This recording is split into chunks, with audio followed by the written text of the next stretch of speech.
Hey guys, welcome to my YouTube channel. My name is Gladys, and today I'd like to teach you how to do basic crochet, the techniques and stitches. So in today's video, what we will be doing is learning how to either to hold the hook and learning how to make a slip knot. Just those two for today, and then in another video we will learn how to hold the yarn and the rest.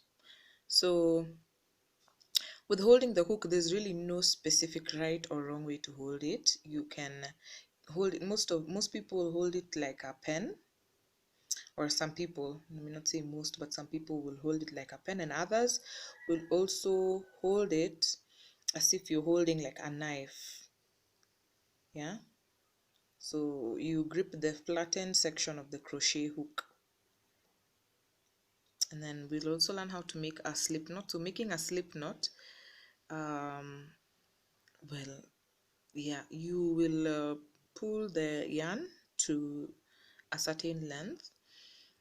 In my case, I like putting the open end on the side, on my left hand side, and then the whole ball of yarn on the other side.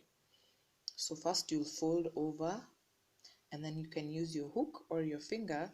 You go under the loop, under that loop you've made, to pull the shorter end through that hole out, and there you'll have a slip knot.